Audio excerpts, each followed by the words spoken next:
네, 안녕하세요. 세상의 모든 보험 정보와 함께하는 아나운서 정민경입니다. 저희 프로그램에서는 보험을 준비하는 과정에서 생기는 작은 고민부터 과도한 보험료로 걱정하시는 분들이 한 분도 계시지 않을 때까지 보험에 관한 고민과 궁금증 함께 풀어보고 있습니다.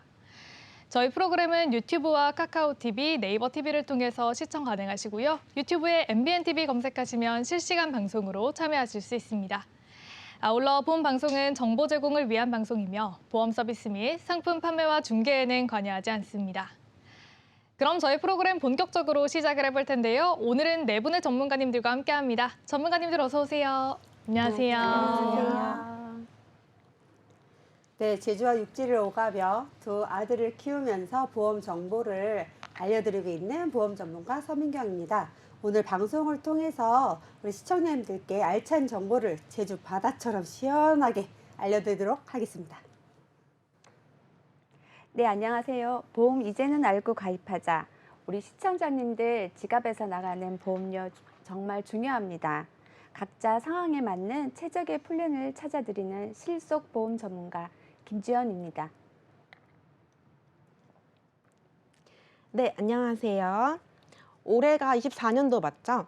제가 14년도부터 일을 하기 시작했어요. 그래서 한 우물만 지금 한 10년째 하고 있습니다. 제가 10년 동안 많이 배웠던 경험들, 그리고 노하우들 오늘 많이 풀고 가겠습니다. 권윤경입니다. 안녕하세요. 알면 보험, 모르면 모험. 모험을 보험으로 만들어드리는 보험 전문가 박성희입니다. 네, 좋습니다. 네 분의 전문가님들과 인사부터 나눠봤고요. 이번에 칭찬받을 보험은 어떤 보험인지 화면으로 만나보시죠.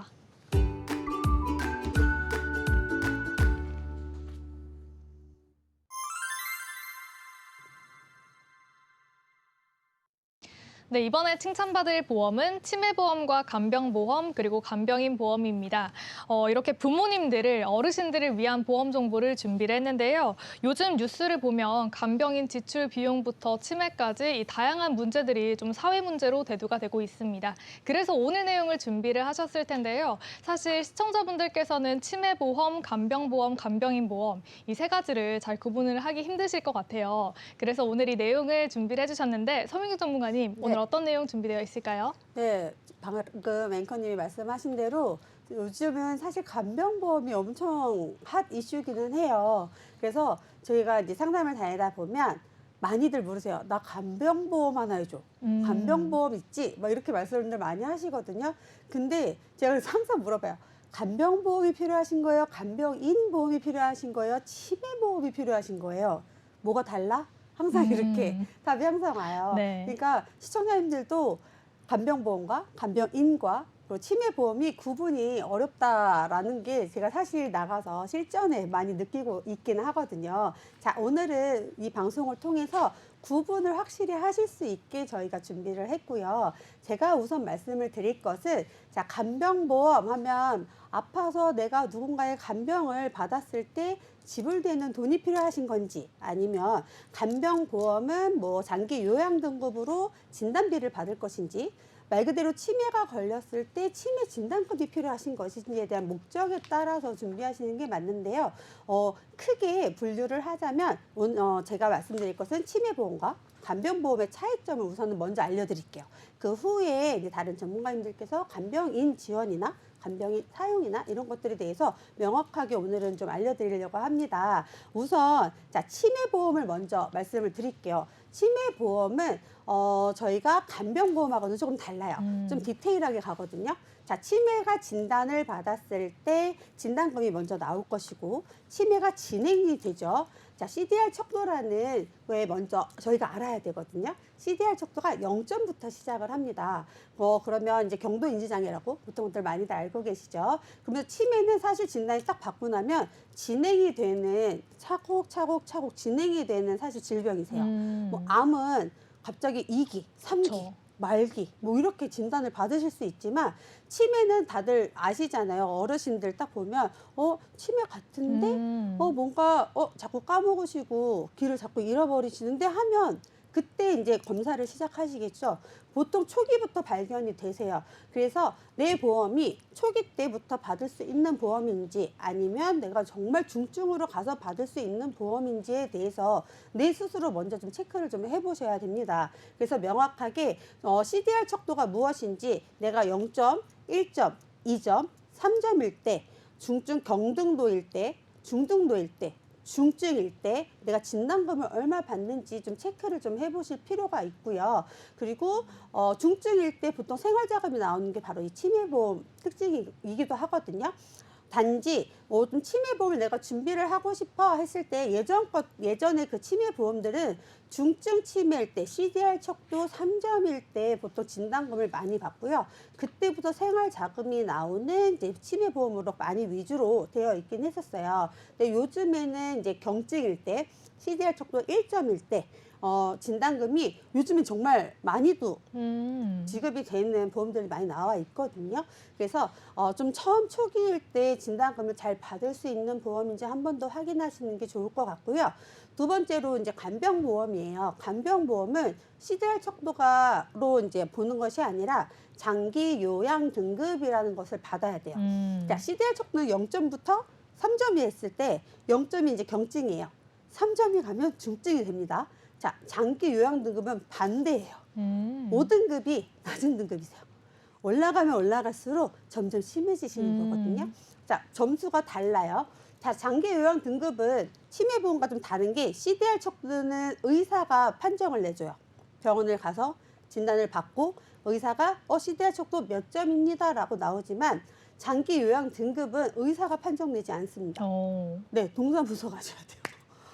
동사무소 가셔서 내가 휠체어를 타고 들어가나 걸어 들어가냐에 따라서 등급이 바뀌어요. 그래서 왜 어르신들 장기 요양 등급 많이 받으셔서 노인성 질환으로 많이 받으시잖아요.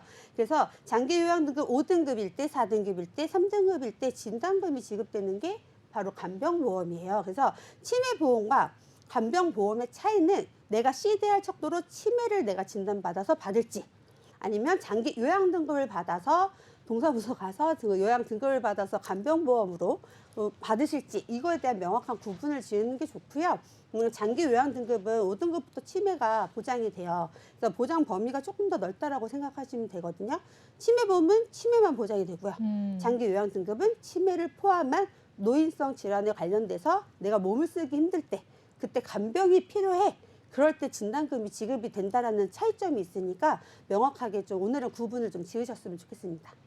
네, 좋습니다. 이렇게 먼저 치매보험과 간병보험을 좀 비교를 해주셨는데 이렇게 표를 통해서 말씀을 해주시니까 좀 확실하게 이해가 됐습니다. 그런데 이 두 가지 다 좋은 보험처럼 느껴져서 어떤 걸 선택해야 될지 또 고민이 되거든요. 어떤 기준으로 선택을 해보면 좋을지도 궁금한데 이 부분은 김지원 전문가님께서 말씀을 해주실까요? 네, 표에서 보시는 대로 치매보험은 CDR 척도를 기준으로 장기 요양 등급과 상관없이 단순 치매로 보험금이 지급됩니다. 반면에 간병보험의 경우는 치매가 아니어도 장기 요양 등급에 따른 보장이 이루어지는데요. 예로 뇌졸중으로 인한 마비가 발생 시 장기 요양 등급을 받게 되면 간병보험에선 보장이 되지만 치매보험에서는 보장받으실 수 없습니다. 간병보험은 장기용 등급에 따라 일시금 또는 생활자금이 지급되고 육체적인 질환뿐만 아니라 정신적인 질환을 보장해주기 때문에 보장 범위가 더 넓다고도 볼 수 있습니다. 하지만 치매라는 질병에 특화되어 보장을 받으려면 치매보험을 가입하시는 것을 추천드립니다. 초기 치매 환자분들이 장기요양 등급을 신청하게 되면 초기에는 5등급 내지 그 아래 등급인 인지지원 등급이 판정을 받게 되는데요. 이 경우에 간병보험에 가입되어 있는 금액으로는 치료에 전담하기 어려운 부분이 있습니다. 따라서 가입하실 때 내가 치매만 보장을 받으시길 원하시는 건지 전반적인 장기용 등급 보장을 받고 싶으신 건지 구분을 하시는 것이 기준이 되겠습니다. 그런데 치매도 보장받고 싶고 또 장기요양 등급도 보장받으실 수 있으면 좋으시겠죠. 최근 생명사에서 이런 고민을 덜어줄 치매보험의 확장판이라고 할까요? 그런 보험이 나왔는데요. 이 보험에는 여러 가지 특약이 있습니다. 치매 진단비, 치매 생활 자금이 있고 그 외 재가급여와 시설급여 특약이 있습니다. 먼저 진단비 특약은 우리가 암보험에 가입을 하게 되면 암 진단 시 그 진단금을 받는 것처럼 치매 진단 시 그 치매 진단비를 보장받는 거고요. 생활자금 특약은 중증 치매로 진단을 받게 되시면 매달 일정 금액을 생활비로 받는 특약입니다. 다음으로 아까 말씀드린 재가급여와 시설급여 특약이 있습니다. 재가급여와 시설급여를 이용하시는 경우 매월 일정 금액을 지급해 드리는데요. 치매보험이 치매라는 한정된 질병에만 보장되었던 것을 이 특약을 추가하여 치매뿐만 아니라 노인성 질병, 질환에도 보장되기 때문에 기존의 치매보험보다는 범위가 넓어졌다고 할 수 있습니다. 치매보험 안에 특약으로 추가할 수 있어 치매보험이랑 같은 것인지 물어보시는 분들이 계시는데요. 성격이 약간 다릅니다. 치매는 말 그대로 치매로 진단을 받았을 때 보장을 받는 보험이고 재가급여, 시설급여 보험은 노인 장기 요양 등급 판정을 받고 서비스를 받으면 보상해주는 보험입니다. 이 재가급여와 시설급여란 말이 좀 생소하실 수 있는데요. 재가급여와 시설급여는 노인 장기 요양 보험에서 보장을 받고 있고요. 65세 미만은 노인성 질환이 있어야 하고 65세 이상은 노인성 질환이 없더라도 뭐 치매나 다른 질병이 있으신 분들 경우에 등급을 혼자서 일상생활을 수행하기 어려운 분들이 등급 판정을 받고 서비스를 받으시면 되겠습니다. 그런데 이렇게 국가에서 보장을 해주는데 보험 가입을 할 필요가 있을까 하고 궁금하실 텐데요. 국가에서 이런 서비스를 제공할 때는 실비를 제공하는데요. 다시 말해 일부를 지원합니다. 그러면 이 지원되는 실비 외의 의료비, 간병비, 또 식비 등은 어떻게 준비해야 할까요? 그래서 제가 추천드리는 특약이 바로 재가급여와 시설급여입니다. 이 특약에 가입하시면 재가급여와 시설급여를 이용하실 때 매월 일정 금액씩 보장을 받으시면 추가 비용을 감당하실 수 있을 거라고 생각됩니다. 앞서 서비스를 이용했을 때 보험금이 지급된다고 말씀드렸는데요. 시설급여는 우리가 아는 요양원이 되겠고요. 재가급여 서비스에 대해서 좀 더 설명을 드리겠습니다. 요양보호사가 방문하는 방문 요양, 그리고 방문 목욕이 있고요. 간호사가 방문하는 방문 간호, 노인 유치원이라고 불리는 주야간 보호, 그리고 복지연구 서비스가 있습니다. 이렇게 장기요양 등급을 받고 앞서 말씀드린 그 6가지 항목 중 1회라도 월 1회라도 사용하시면 보험금이 지급됩니다. 매일 사용하시는 것이 아니라 월에 한 번만이라도 사용을 하시게 되면 보험금이 지급된다는 게 굉장히 메리트 있고요. 방문 목욕이나 방문 간호를 혹시 꺼리시는 분들은 요실금 팬티나 휠체어 같은 복지용구를 구매하셔도 그 서비스를 보장을 받으실 수 있다는 점 기억하시기 바랍니다. 말씀드린 대로 기존 재가보험은 2가지 조건을 성립해야 합니다. 첫 번째 등급 판정을 받고 두 번째 시설급여나 재가 서비스를 받았을 때 그 보장을 받는 보험인데요. 현재는 이 조건을 없앤 회사도 있습니다. 전 보험사가 여기에 해당한 것은 아니니 한 번 더 살펴보시고 준비를 하시고요. 치매나 간병보험의 경우는 대리 청구인 지정제도를 알고 계셔야 하는데요. 치매나 간병보험의 경우 계약자 본인의 건강 상태에 따라 본인이 보험금 청구를 하지 못할 경우가 있기 때문에 대신해서 보험금을 청구해 줄 대리인을 지정하는 제도입니다. 가입하시면서 꼭 지정하시는 거 추천드리겠습니다. 네, 좋습니다. 이렇게 전문가님께서 재가급여, 시설급여까지 자세하게 다뤄주셨는데요. 시청자분들께서 또 궁금해하시는 내용이 간병보험과 간병인보험의 차이거든요. 보통 많은 분들께서 간병인을 좀 보장을 해주는 보험이 어떤 건가 좀 헷갈려 하시는데 그러면 시청자분들께서 생각을 하셨을 때 이 간병인을 쓰고 그 비용을 지원받을 수 있는 보험도 있을지 궁금하거든요. 이 내용은 권윤경 전문가님이 설명을 해주실까요? 네. 죄송합니다. 제가 살짝 지금 목감기가 와가지고 네네. 죄송해요. 일단 보험 이름이 간병보험이지만 시청자분께서 가입하신 보험에 간병인 지원 특약 또는 간병인 사용 일당 특약 이 두 가지가 없다면 만약에 입원을 해서 간병인을 누군가를 이제 쓰고 싶을 때 보험금이 지급이 안 될 수가 있어요. 네. 네. 아, 죄송합니다. 네, 그래서 화면에서 이제 나오실 건데요.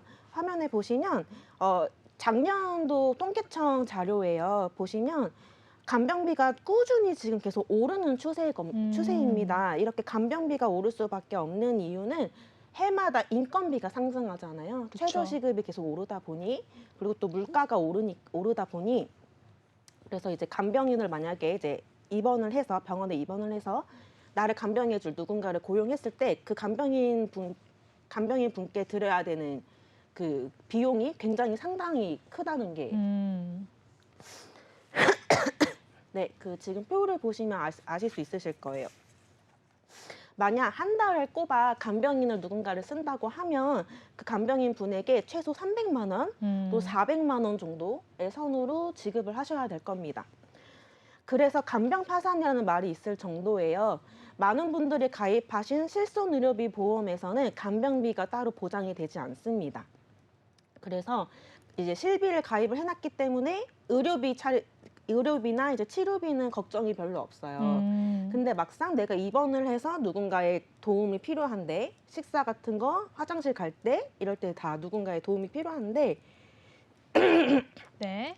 간병인을 누군가를 쓰게 됐을 때 그 비용이 더 부담이 큰 거거든요. 이제 치료비는 나라에서 이제 많이 건강보험도 해주고 실비에서 청구를 하면 되니까 그럴 수 있는데 막상 이제 치료비보다 간병인 비용이 부담이 더 큰 거예요. 이제 이거에 대한 대안으로 현재 많은 병원에서 간호사분들이 간병을 해주는 간호간병 서비스라는 병동을 운영하고 있습니다. 네, 좋습니다. 이렇게 또 전문가님께서 자세하게 설명을 해주셨는데, 그런데 시청자분들께서는 이 간병인 지원 일당, 사용 일당 이렇게 말이 조금 다르다 보니까 어떤 식으로 보장을 해주시는지 좀 알기 어려우실 것 같아요. 어떻게 구분을 하면 좋을지도 말씀을 해주시면 좋을 것 같은데, 박성희 전문가님께서 해주실까요? 네, 맞습니다. 사실 시청자분들 입장에서는 간병인 지원 특약, 간병인 사용 일당 지원 특약 이 글자의 차이도 이해하기 힘들고 보험회사마다 특약 이름이 조금씩 다른 경우도 있어서 접근하기 쉽지 않을 텐데요. 간단하게 이 보험이 간병인을 보내주는 보험인지 간병인을 쓰는 보험인지로 구분하시는 게 좋겠습니다. 먼저 간병인을 보내주는 간병인 지원 특약은 입원이 발생하여 환자분께서 간병인을 지원받겠다 하시는 경우 간병인이 필요한 날로부터 48시간 이전에 보험회사로 꼭 간병인을 신청하셔야 하는 특약입니다. 간혹 간병인을 먼저 사용하시고 영수증을 청구하면 되겠지라고 생각하시는 분들이 계시는데 이 특약의 경우는 간병인을 먼저 보험회사에 신청하지 않으시면 입원 일당이 지급되는 특약이어서 주의가 필요합니다. 그리고 간병인을 지원해주는 특약의 장점은 물가 상승률과 상관없이 간병인을 지원받을 수 있습니다.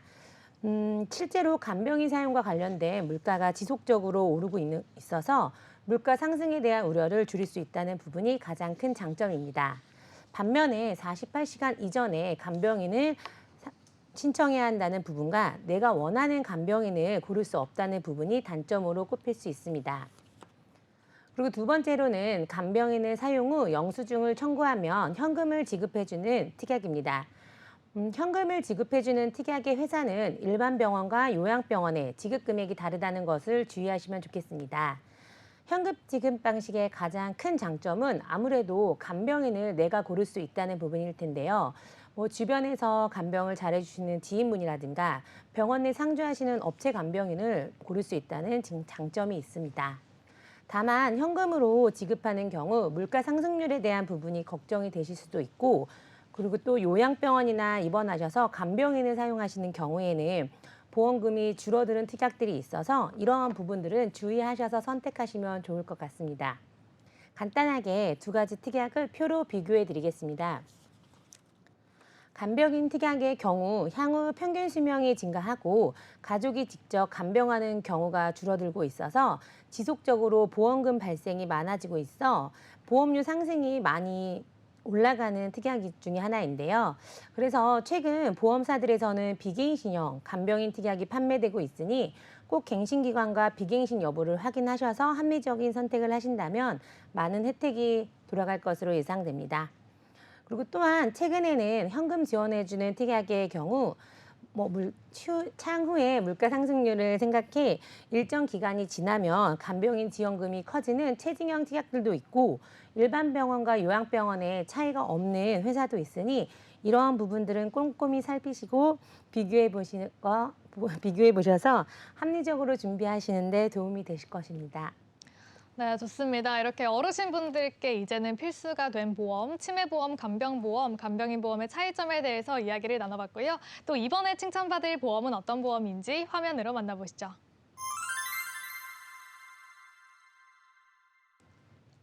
네, 이번에 칭찬받을 보험은 혈관질환 보험입니다. 어떤 내용 준비되어 있을까요? 서민경 전문가님. 네, 혈관질환 보험. 혈관질환 하면 사실 혈전이 제일 먼저 떠오르긴 하거든요, 저는. 자, 혈관, 말 그대로 혈관 안에 혈전이 이렇게 떠다니다가 혈관 뇌 쪽에 막히면 뇌혈관, 심장에 막히면 심혈관이 되는 건데요. 자, 혈전이 생기는 원인 중에 하나가 고혈압과 당뇨입니다. 자, 고혈압약, 당뇨약, 고지혈증약 드시는 분들은 좀 집중을 해주시면 좋을 것 같고요. 제가 먼저 고혈압에 대해서 먼저 간단히 좀 설명을 드릴까 해요. 자, 고혈압. 예전에는 노인성 질환이라고 많이들 알고 계셨어요. 60세가 넘어가면 그냥 당연히 의례적으로 이제 나한테 오는 질환 중에 하나일 것이다라고 생각을 참 많이 하셨어요. 그런데 자, 우리나라 30세 이상 기준으로 봤을 때요. 남자 3명 중 1명, 여자 4명 중 1명이 고혈압 환자라고 통계치에 나와 있습니다. 참 저도 상담 참 많이 다니긴 하는데 요즘에 20대 분들도 혈압약을 드시는 분들이 생각보다 많으세요. 그만큼 지금 연령이 점점 낮아지고 있다라는 건데요. 저 고혈압약 먹기 시작했어요. 이렇게 얘기하시는 분들이 있더라고요. 네. 네, 별거 아니라는 듯이 얘기하시는데 오늘 방송 보시다 보면 이게 별게 아닌데라는 생각이 아마 드실 거예요. 자, 고혈압 고혈압이 왜 생기는지에 대한 그 원인을 좀 살펴볼 건데요. 유전력도 있어요. 제가 이제 상담을 하다 보면 혹시 어머님, 아버님, 직계가족, 내 형제자매 중에 혹시 혈압, 당뇨, 고지혈증 드시는 분 있으세요? 라고 물어봐요. 그 이유가 내 부모님이, 내 가족이 혈압약이나 고지혈증 약을 드시면 내가 걸릴 확률이 6배에서 9배가 높아진단 말이에요. 그러면 유전력 무시 못하겠죠. 그 다음에 제일 요즘에 사실 낮아지는 이유 중에 하나가 어렸을 때부터 기름진 음식, 인스턴트, 햄버거, 피자, 저희 애들도 이제 7살, 9살인데 정말 너무 좋아해서. 저도 좋아해요. 네. 그래서 뭐 먹고 싶니 하면 햄버거 그냥 이렇게 얘기가 나올 정도란 말이에요. 그래서 요즘에 애들이 사실 6살, 7살 햄버거 안 먹은 애 아마 거의 없을 거예요. 그렇게 좀 인스턴트 음식을 어렸을 때부터 사실 접하다 보니까 잘못된 식습관으로 이 혈압이 문제가 생기는 경우들이 굉장히 많고요. 그다음에 비만 및 운동 부족. 요거는 제가 할 말이 없습니다. 자, 그리고 흡연 있고요. 그 지속적인 스트레스, 당뇨, 물론 연령에 따라서 혈압이 나빠지기도 하는데요. 이만큼 사실 이제는 고혈압이 노인성 질환이 아니라고 말씀을 드리고 싶어요. 점점 연령이 낮아지고 있고요. 요즘에 사실 스트레스 안 받으신 분들 아마 거의 없으실 거란 말이에요. 그래서 저도 아이 키우고 일하고 워킹맘이지만 제 주변에 이 스트레스가 계속 쌓이다 보니 나도 모르게 요즘에 마른 비만 되게 많잖아요. 정말 마르신데도 불구하고 이 혈압약을 드시는 분들이 굉장히 많거든요. 이제 누구랄 게 없는 것 같아요. 그래서 이렇게 고혈압 이제 남의 얘기라고 생각 안 하셨으면 좋겠고요. 이거에 대해서 나도 항상 대비를 해야겠구나라는 생각을 좀 가지셨으면 좋겠습니다. 네, 좋습니다. 이렇게 젊은 분들도 요즘에는 고혈압에 많이 진단을 받고 있다고 하니까요. 이 부분을 잘 생각을 해보시고 생활 습관을 바꿔보시는 게 좋을 것 같습니다. 그러면 고혈압으로 인해서 오는 다른 질병들은 어떤 게 있는지 궁금한데요. 이 부분은 김지원 전문가님께서 말씀해 주실까요? 네, 시청자님들은 고혈압에 관해서 어떻게 생각하고 계신가요? 고혈압을 단순히 혈압이 높은 상태라고 쉽게 생각하실 수 있는데요. 단일 질환으로는 유병률이 가장 높은 질환이라 이미 많은 분들이 익숙하실 겁니다.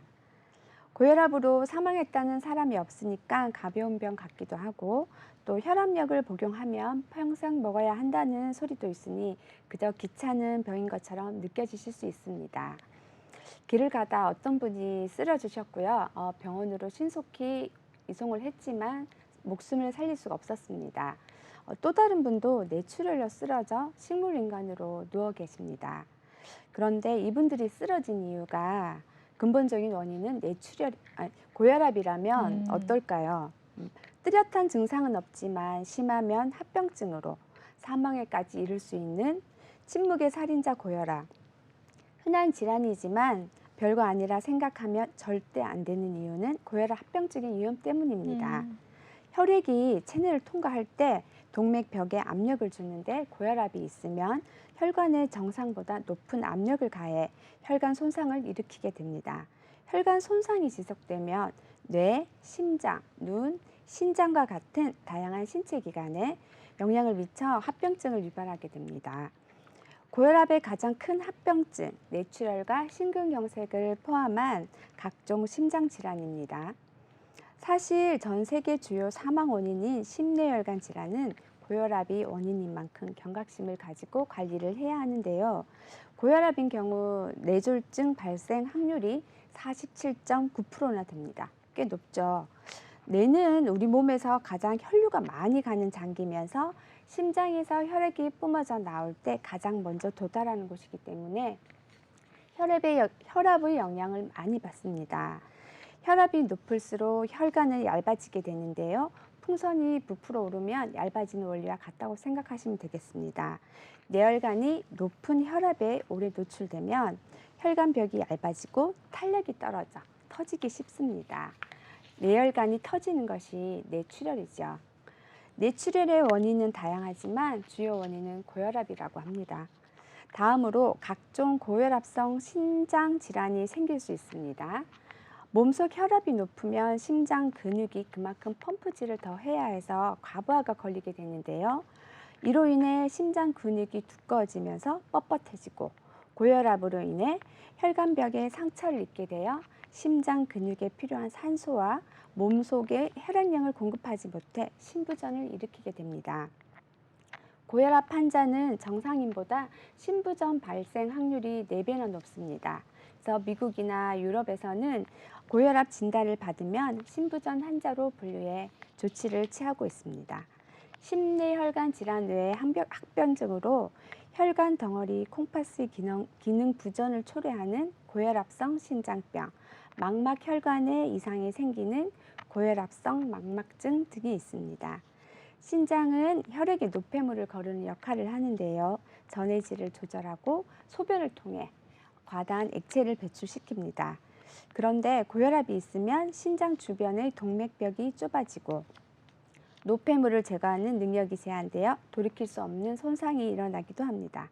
또한 고혈압이 있는 환자분들은 눈 관련 질병도 천천히 생기기 시작하는데요. 대부분 고혈압이 눈 건강에 어떤 영향을 미칠 거라고는 생각하지 못할 겁니다. 아무런 영향이 없어 보이기 때문이죠. 고혈압은 망막에 있는 작은 혈관의 벽을 두껍게 만들어 혈관을 통해 흐르는 혈액량을 감소시키면서 혈관을 망가뜨려서 고혈압성 망막증을 일으킬 확률이 높아지기 때문에 고혈압 환자는 6개월에서 1년마다 안과 검진을 받는 것을 필요하겠습니다. 고혈압 합병증 어떠신가요? 고혈압을 치료하지 않고 그냥 두면 처음에는 아무 일도 일어나지 않을 수 있지만 5년에서 10년 정도 계속 방치하시게 되면 앞서 말씀드린 심뇌혈관 질환이나 콩팥 질환의 합병증이 생길 수 있고 현대의학으로는 완치가 어렵습니다. 눈에 보이는 수치만 내리는 것이 아니라 끈끈해진 혈액을 맑게 청소해주고 좁아진 혈관의 탄력을 회복하기 위해 원인을 치료하는 것이 중요하다고 하겠습니다. 나이 들면 다 고혈압 있는 거지 이렇게 가볍게 생각하지 마시고 평소 혈압 관리를 통해 건강을 지키시기 바랍니다. 네, 이렇게 고혈압은 흔한 질병이지만 합병증이 좀 상당히 무섭다라는 걸 알 수가 있었습니다. 서민경 전문가님께서 고혈압에 대해서 말씀을 해주셨잖아요. 고혈압을 말씀을 하시면서 또 당뇨도 말씀을 하셨는데 당뇨는 좀 어떤 질병일까요? 당뇨도 사실 혈액이 그 물엿처럼 끈적끈적하게 지나다니다 보니까 합병증이 생길 수밖에 없겠죠. 혈액이 좀 이렇게 맑게 지나가줘야 심장도 뇌도 콩팥도 다 멀쩡할 텐데 끈적끈적한 혈액이 지나가면 당연히 문제가 생길 수밖에 없어요. 그래서 앞서 김 전 전문가님이 말씀하셨듯이 고혈압 합병증도 굉장히 무섭잖아요. 당뇨 합병증도 별반 다를 바가 없어요. 그래서 이제 상담을 다니다 보면 사실 혈압과 당뇨는 약간 친구 같거든요. 네. 이제 혈압약을 먹고 있어요. 당뇨약은 안 드시나요? 이렇게 물어볼 정도고요. 당뇨약을 먹고 있어요. 혈압은 괜찮으신가요? 저희가 이렇게 물어볼 정도니까 거의 세트 같아요. 그래서 사실 당뇨도 무서운 병인 건 사실 다들 알고는 계시는데 나는 아니겠지라고 또 약간 좀 이렇게 나는 아니야 이렇게 하고 싶으시겠지만 당뇨도 굉장히 합병증이 정말 무섭거든요. 그래서 한번 보시면 뭐 눈, 당뇨병성 망막병증, 콩팥에 뭐 만성 신부정도 생길 수 있고 생식기의 문제 당연히 생길 수 있고요. 혈관이 사실 머리끝부터 발끝까지 안 다니는 데가 없잖아요. 그쵸. 네, 끈적거리다 보면 혈전이 생기다 보면 당뇨로 인해서 고혈압으로 인해서 당연히 뇌나 심장에 혈관에 문제가 생길 것이고 족부 병변이 생겨서 나중에는 정말 절단할 수밖에 없는 상황이 올 수도 있어요. 실제로 사실 저희 가족 중에 한 분이 어르신이세요. 저희 가족 중에 한 분이 실제로 당뇨병을 굉장히 오래 앓으셨거든요. 지금 64세 정도 되셨어요. 근데 5년 전부터 지금 약 드신 지 벌써 30년이 훌쩍 지나셨거든요. 네, 사실 약을 드시긴 했지만 그리 건강 관리는 하진 않으셨습니다. 그러다 보니까 이 합병증이 생각보다 빨리 오셨어요. 60대 초반에 이 합병증이 시작을 하셨는데 그때부터는 사실 너무 빨리 급격하게 안 좋아지셨어요. 심장에서 스텐트 2번 박으셨고요. 이게 무슨 말이냐면 심장의 협심증, 이미 급성심근경색을 2번 진단받으셨어요. 그리고 나서 신부전이 바로 오시더라고요. 지금 2, 3일에 한 번씩 투석을 계속하고 계시고요. 갑자기 시력이 떨어진 정도가 아니라 아예 안 보이셔서 너무 놀라서 응급실 한번 다녀가신 적 있고 놀랍게도 이게 한 분이세요. 그 이 중에 하나가 걸리신 게 아니라 그 한 분이 30년 동안 꾸준하게 계속 약을 드시면서 사실 잘 건강 관리를 잘 안 하셨어요. 그러고 나서 한 번 딱 합병증이 시작하고 났더니 단 5, 6년 만에 이 모든 게 한 번에 오시더라고요. 사실 남의 얘기는 아니실 거라고 생각이 들어요. 그래서 미연에 그러니까 좀 내가 혈압이 좀 높아질 것 같다. 당뇨 초기 진단이 좀 떨어진 것 같네. 하시면 사실 합병증 되게 무서운 거거든요. 좀 미연에 좀 방지할 수 있게 건강 관리에 조금 더 신중하게 젊었을 때 미리미리 해주시면 너무 좋을 것 같습니다. 네, 좋습니다. 이렇게 고혈압과 당뇨는 합병증이 정말 무섭다라는 걸 알 수가 있었습니다. 또 이런 것들이 혈관 질환과 연관이 있기 때문에 이런 만성 질환이 있으신 분들은 보험을 잘 준비를 하셔야 될 것 같은데요. 그러면 혈관 질환 보험은 어떻게 준비하면 잘 준비할 수 있을까요? 박성희 전문가님. 네, 혈관 질환은 혈관이 막히거나 혈관이 터져서 발생하는 질환을 말합니다. 우리나라에서 암 다음으로 많은 성인병 중 하나가 뇌혈관 질환의 뇌졸중으로 흔히 말하는 중풍이라고들 많이 알고 계시죠? 이렇게 심장 질환과 더불어 우리나라의 3대 사망 원인 중 하나입니다. 최대한 빨리 막힌 혈관을 긴급하게 뚫어줘야 되기 때문에 치료 시에도 골든타임이 있습니다. 갑작스러운 경제적 손실 또한 무시할 수도 없고 충분히 발생할 수 있는 아주 무서운 질병입니다. 증상으로는 뇌 기능이 급속히 떨어지기 때문에 갑자기 말이 둔해지고 언어 장애가 생기고 또 몸속에 마비가 오거나 격심한 두통, 구토, 그리고 의식 장애들이 나타나는데요. 갑자기 쓰러졌다가 의식이 빠르게 돌아온다 하셔도 후유증이 가장 많이 남는 병으로 알고 있습니다. 비교적 경미한 경우에는 증상도 전혀 없고 또 약물 치료로도 조절이 되기 때문에 주기적인 검사를 실행해야 되고 또 심각해지시면 또 수술도 동반하는 경우들도 있습니다. 그 뇌혈관 질환을 갑작스럽게 사망까지 할 수도 있고 제때 치료하지 못하면 후유장애를 많이 남기기 때문에 평소에도 많은 주의가 필요합니다. 그리고 뇌혈관 질환을 쭉 보시다 보면은 뇌졸중, 뇌경색, 뇌출혈, 뇌동맥류 이렇게 뇌혈관 질환들에 대한 설명이 여러 개 등장합니다. 모두 다 뇌혈관 질환인데 뇌혈관이 막히면 뇌경색이고 터지면 뇌출혈 또는 뇌동맥의 일부가 풍선처럼 부풀어 오른다. 이러면 뇌동맥류라고 합니다. 여러분 보시기에도 어떤 게 가장 심각해 보이시나요? 네, 터져버린 이렇게 혈관, 뇌출혈입니다. 그렇다면 보험회사에서는 이러한 뇌혈관 질환을 어떻게 단계적으로 보상을 하는지 한번 살펴보면 가장 심한 단계로는 뇌출혈입니다. 당연히 뇌출혈 진단비에서는 보장이 됩니다. 그리고 흔히 알고 계시는 뇌졸중은 뇌출혈과 뇌경색을 포함한 개념입니다. 그래서 뇌출혈보다는 더 넓은 범위의 뇌혈관 질환으로 이해하실 수가 있는데요. 주요 혈관의 일부가 풍선처럼 꽈리 모양처럼 부풀어 올랐다고 해서 뇌꽈리라고 하는 뇌동맥류가 있습니다. 이건 더 넓은 범주인 기타 뇌혈관 질환으로 분류가 됩니다. 진단 확정 시에는 가입해 놓은 진단비가 지급이 되실 텐데요. 어떤 진단비를 어떻게 가입했느냐에 따라서 보험금이 지급될 수도 있고 안 되실 수도 있고 또는 지급되는 금액이 달라질 수도 있습니다. 그렇기 때문에 반드시 제대로 된 기준을 확인하시고 본인에게 가장 유리한 설정이 이루어지도록 하시는 게 좋습니다. 간혹 진단서를 제출했음에도 불구하고 보상을 거부당하거나 이제 금액이 조금 줄어드는 경우들이 있는데 그 이유와 근거는 조금씩 좀 차이가 있습니다. 그렇기 때문에 애초에 이러한 상황이 발생하지 않도록 보상 범위를 넓히는 것이 중요한데요. 여러분이 이왕 보험을 가입하셨다면 뇌혈관이 좁아지고 부풀게 되는 비교적 초기 단계에서 보험금을 지급받아서 치료에 집중하시는 게 좋으시겠죠? 네, 그러고 이런 뇌혈관 질환의 경우는 진단비뿐만 아니라 반복적으로 수술을 하시는 경우들이 많아서 그때는 이제 여러 번 지급이 되는 수술비도 꼭 함께 준비를 해보시고요. 그리고 약물 치료로도 가볍게 끝나는 경우들이 있는데 그 부분을 대비해서는 혈전용의 치료비라는 특약도 함께 준비하시면 좋습니다. 이 부분들은 이제 본인에게 맞게 전문가와 상담을 통해서 준비하시기 바랍니다.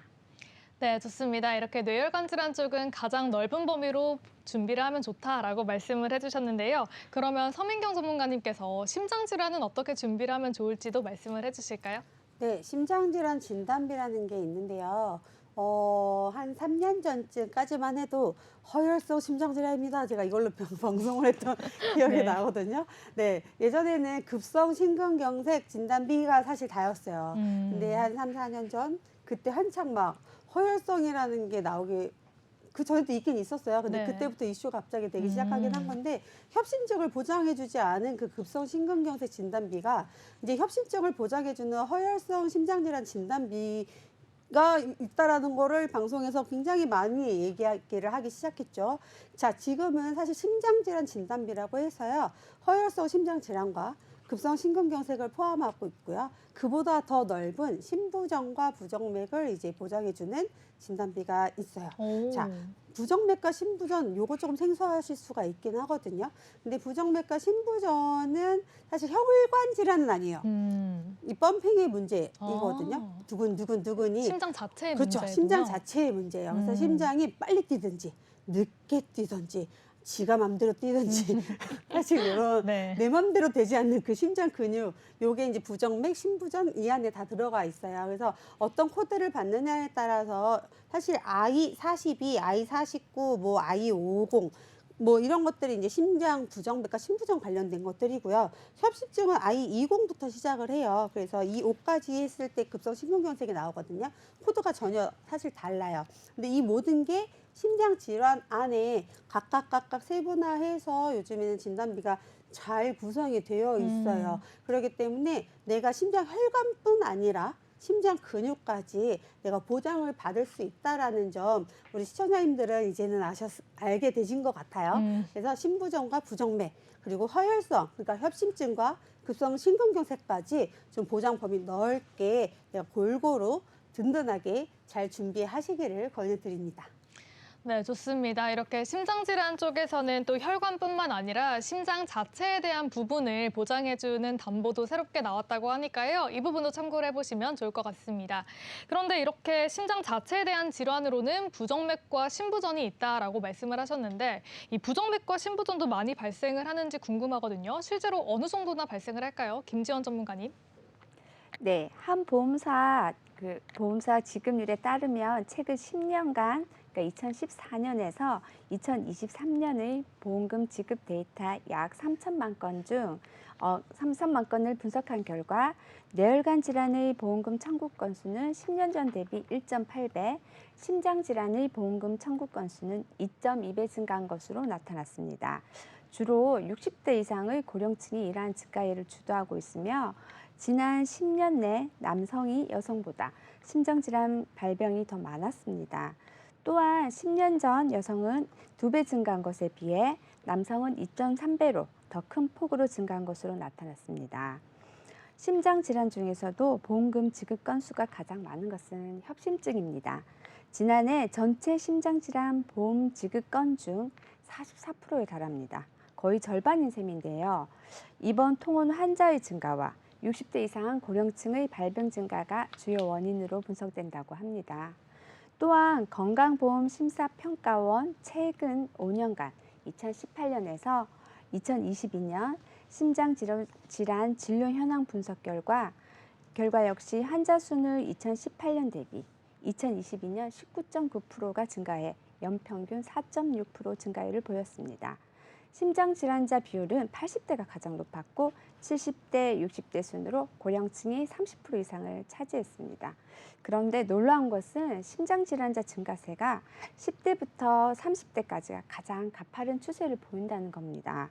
최근 5년 진료 내역을 보면 심장질환의 환자는 대부분 50대 이상이지만 10대, 20대 연령에서 환자 비율이 가장 많이 증가한 것으로 나타났고 30대의 증가세가 그 다음을 차지했습니다. 정리하면 심장질환은 여성보다 남성에게 더 많이 발병하고 또한 남성이 여성보다 더 가파른 증가세를 보인다는 건데요. 그중 가장 눈에 띄는 것은 부정맥입니다. 부정맥은 모든 연령대에서 발생이 증가하는 추세인데 심장질환 중에서도 30대, 40대의 발병 비중이 가장 높은 편입니다.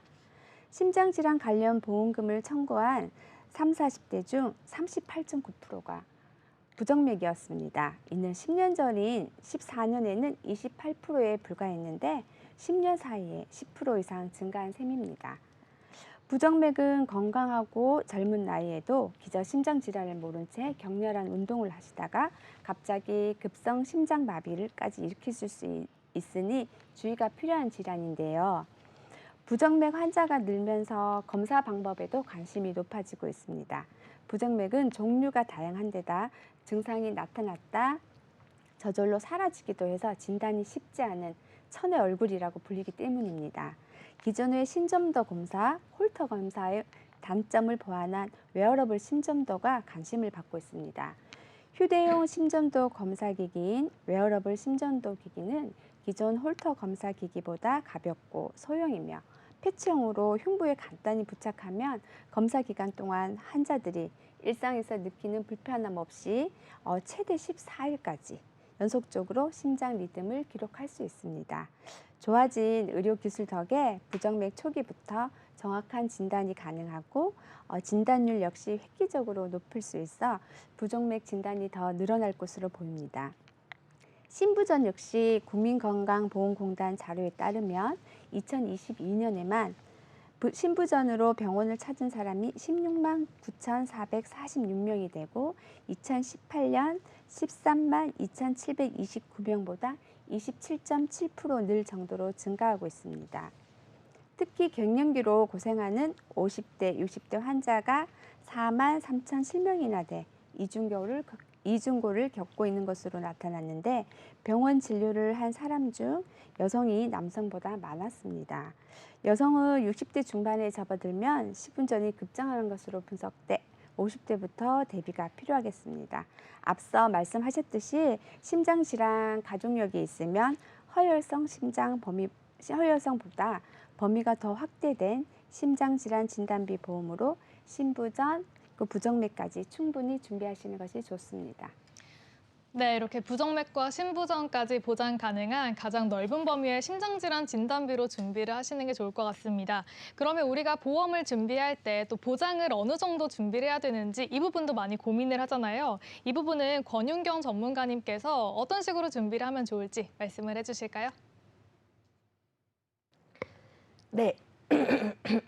네. 네, 이제 화면을 한번 보실게요. 화면 보시면 그 통계청 자료인데요. 지난 2015년도부터 2019년도까지 해서 5년간의 주요 심장 쪽하고 관상동맥 우회술하고 뇌수술 이렇게 해서 수술을 어느 정도 이제 진료비가 어느 정도 들었는지에 대한 5년간의 추이를 지금 보여주고 있는 표입니다. 지금 보시면 계속 꾸준히 오르고 있잖아요, 진료비가. 그렇네요. 지금이 이제 2024년도니까 저기 지금 그래프에서 19년도부터 또 지금까지 5년이 또 흘렀잖아요. 그러면 지금은 더 많이 올랐을 거라고 그쵸. 예상을 하고 있습니다. 그래서 실비에서 보통 의료비가 어느 정도 보장이 되니까 뭐 수술을 이렇게 많이 해도 어차피 실비에서 다 되잖아 라고 생각을 하실 수가 있어요. 네, 그럴 수는 있지만 보통 이제 실비에서는 자기 부담금도 어느 정도 있을 수 있고요. 지금 이제 보험회사에서 판매하고 있는 4세대 실비 같은 경우는 자기 부담금이 꽤 큰 편이죠. 그렇기도 하고 저는 실제로 이제 고객분들 이제 상담할 때 이런 얘기를 많이 해요. 제가 지금 30대 후반이거든요. 네. 그러면 앞으로 살 날이 훨씬 더 많잖아요. 그렇죠. 근데 실비가 계속 매년 갱신이 되다 보니까 나중에 내가 50대 또는 60대가 됐을 때 이 실비를 계속 갖고 갈 수 있을까? 유지를 할 수 있을까? 그때 되면 얼마나 오를까? 이런 생각을 되게 많이 하고 있어요. 그러다 보면 실비를 만약에 내가 너무 힘들어서 해지를 하게 되면 또는 주변에 보니까 나이가 좀 있으신 분들 보니까 이미 해지하신 분들이 꽤 많아요.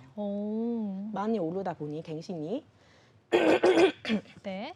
그래서 제가 이제 생각을 해보면 실비를 나중에 대체할 상품이 뭐가 있을까를 생각을 했을 때 이 수술비 보험이 그 대체 상품이 될 수 있을 것 같아요. 특히나 수술비 보험들 중에 수술을 할 때마다 회당 지급하는 상품들이 꽤 많거든요. 그리고 비갱신 상품으로 해서 지금 내가 이 수술비를 들었을 때 나중에 내가 50대, 60대, 70대에 대해서 수술을 하게 됐을 때도 보험료가 오르지 않는 거죠. 그래서 충분히 젊었을 때 비갱신 상품으로 그런 수술을 수술을 할 때마다 회당 지급해 주는 거를 준비하시는 게 좋지 않을까 하는 제 생각입니다. 네, 좋습니다. 이렇게 진단비와 더불어서 수술비도 같이 준비를 하는 게 좋다라고 말씀을 해주셨습니다. 그러면 서민경 전문가님께 마지막으로 질문 하나 드릴게요.